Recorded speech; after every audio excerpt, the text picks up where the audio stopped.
Pekerja remote dan hybrid di Indonesia terus bertambah. Survei PwC Indonesia 2024 mencatat 58% pekerja Indonesia menyatakan pekerjaannya bisa dilakukan secara remote atau dari rumah. Dari kelompok tersebut, 70% kini bekerja secara hybrid, naik dari 61% pada 2023. Di saat yang sama, laporan Google, Temasek, dan Bain mencatat ekonomi digital Indonesia mencapai GMV 90 miliar dolar Amerika Serikat pada 2024.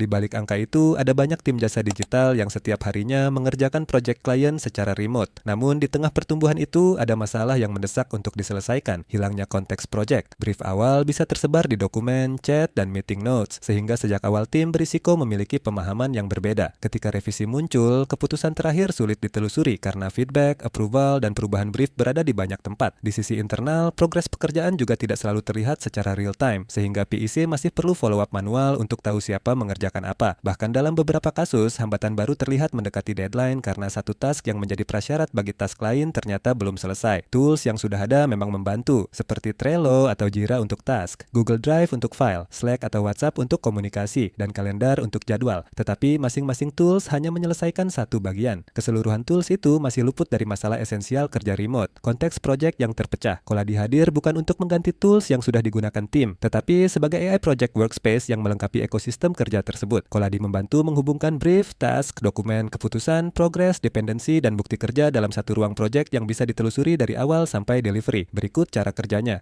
Di Koladi, setiap project klien memiliki satu ruang kerja khusus. Semua konteks penting project dikumpulkan di sini, mulai dari brief, dokumen, task, meeting, keputusan, bukti kerja, sampai progres. Project dimulai dari sumber konteks. PIC dapat memasukkan brief klien, dokumen requirement, transkrip meeting, link drive, catatan Notion, atau ekspor chat yang relevan. Dari sini, AI Brief Parser membantu membaca brief dan mengubahnya menjadi ringkasan project, deliverable, draft task, deadline, serta pertanyaan klarifikasi. Bagian pentingnya, hasil AI tidak langsung menggantikan peran PIC. PIC tetap meninjau dan mengonfirmasi hasilnya sebelum menjadi task resmi project. Setelah disetujui, task masuk ke taskboard. Setiap task punya owner, deadline, prioritas, dan status. Jadi tim tidak hanya tahu apa yang harus dikerjakan, tapi juga siapa penanggung jawabnya dan dari konteks mana task itu berasal. Untuk pekerjaan yang saling bergantung, Koladi menyediakan task dependency. Misalnya, refactor UI baru bisa dimulai setelah desain UI versi 2.0 selesai. Dengan dependensi ini, tim bisa melihat blocker lebih awal sebelum keterlambatan menyebar ke task lain. Ketika proyek berjalan, keputusan baru sering muncul dari meeting atau revisi klien. Di Koladi, meeting notes atau transkrip dapat diproses otomatis oleh AI menjadi ringkasan action item dan keputusan penting. Action item bisa langsung menjadi task baru, sementara keputusan yang disetujui masuk ke decision log. Disinilah Koladi mulai menjadi memory project. Decision log dan evidence log dapat dibentuk otomatis dengan bantuan AI dari meeting, dokumen, atau aktivitas project, lalu tetap bisa ditinjau oleh PIC. Sementara, activity log tercatat otomatis dari setiap perubahan yang terjadi selama project berjalan, seperti perubahan status task, deadline, owner file, atau dependensi. Jadi, ketika tim perlu menelusuri kembali kenapa suatu task dibuat, keputusan mana yang dipakai, atau file final ada di mana, semuanya bisa ditemukan dari satu konteks yang sama. Untuk pencarian cepat, pengguna bisa memakai search atau AI project chatbot. Misalnya, apa keputusan terakhir tentang revisi homepage atau task mana yang sedang menjadi blocker? Chatbot menjawab berdasarkan data project yang tersedia, bukan jawaban umum. Terakhir, tampilan dashboard memberi PC gambaran kondisi keseluruhan project, progres keseluruhan, task terlambat, blocking task, update terbaru, dan aktivitas penting. Dengan alur ini, Koladi membantu tim jasa digital menjaga konteks project tetap utuh dari brief sampai delivery, tanpa harus mengganti semua tools yang sudah mereka gunakan.